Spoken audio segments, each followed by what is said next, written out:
Ladies and gentlemen, next event for today is weekly updates from the OSCE Special Monitoring Mission, and I will give the floor to Mr. Alexander Hook, Principal Deputy Chief Monitor of the OSCE Special Monitoring Mission to Ukraine. Mr. Hook, the floor is yours. Good afternoon from Travneve. It has been about 3 weeks since I was last in Donbass, and in those 3 weeks we have seen changes. The escalation we have been warning against for a long time has come to the fore. On just one weekend over the past 3 weeks, the SMM recorded over 5,500 ceasefire violations. On just one night, our monitors at the Popasna Forward Patrol Base heard over 500 explosions. On 2nd December, our monitors recorded over 3,000 ceasefire violations, more than half of them in the Yasinovata-Avdiivka area. There has, in short, been a steady, sometimes dramatic and violent increase in the number of ceasefire violations recorded by the OSCE SMM. Last week, we recorded almost 20,000 ceasefire violations in total, up 25% on the previous week. It was in fact the highest number we have recorded since March. And this week it continues. Between 1,700 on Monday and 1,700 on Tuesday this week, our monitors recorded approximately 3,000 ceasefire violations, almost half of them explosions. Later, on Tuesday evening, into the early hours of Wednesday morning, it continued, in particular in the western Luhansk region.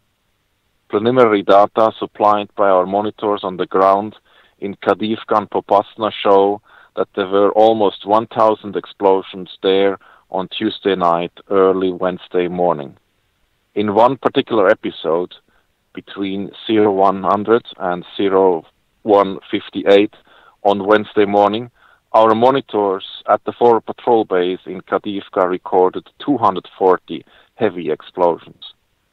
From around midnight until 0600, monitors at the Forward Patrol Base in Popasna meanwhile heard and actually saw some of the muzzle flashes and almost 90 explosions, many from outgoing artillery rounds and some fired from just 200 meters away.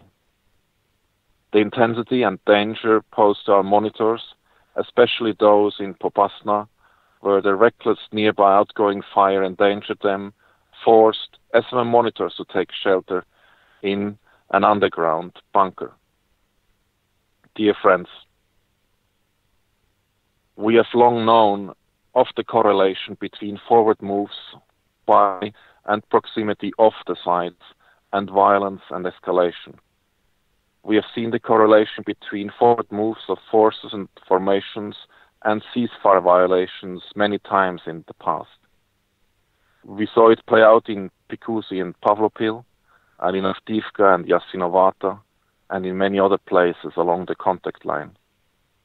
And so it comes as no surprise, just like before, that in this latest period of escalation, there also had been forward movement, this time here in Travneve and Verkhovno-Toretsk. We have reported on these developments in our publicly available reports, despite attempts to stop us, despite repeated restrictions on our freedom of movement. I invite anyone interested in knowing the facts, as opposed to the fiction that has largely been written and broadcasted, to read our daily reports available in English, Ukrainian, and Russian on the OSCE website. Many of the facts relate to the village of Travneve, where I'm here today.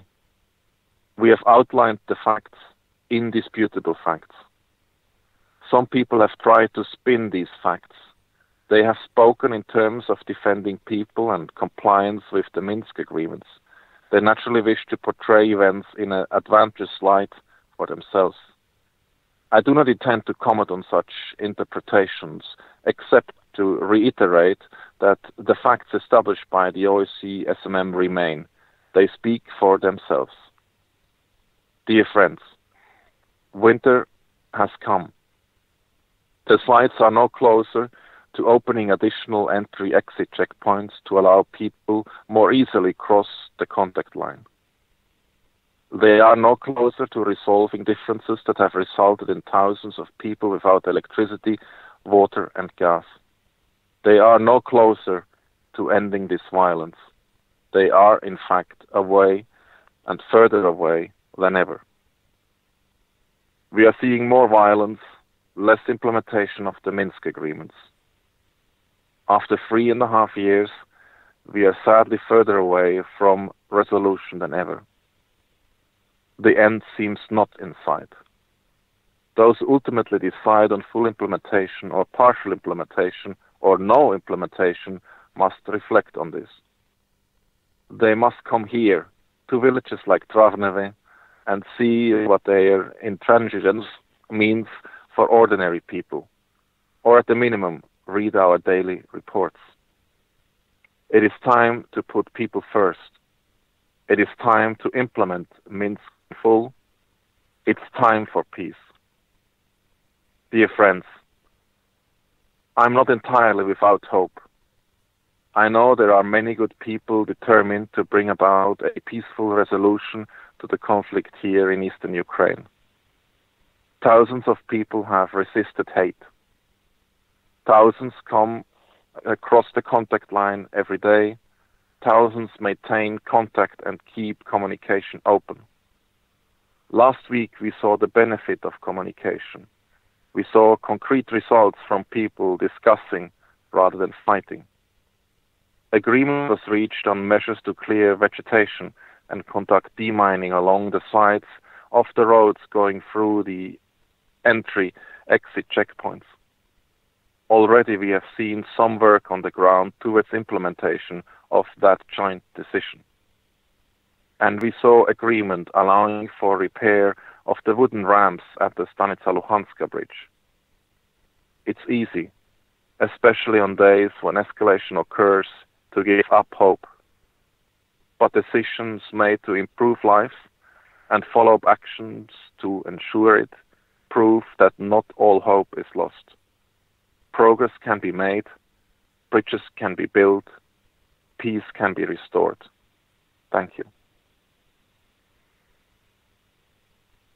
Thank you, Mr. Hook. Now it's time for questions. Dear colleagues, if you have questions, you are welcome to ask them. If there is no questions, thank you once again. Okay, thank you. Goodbye. Goodbye.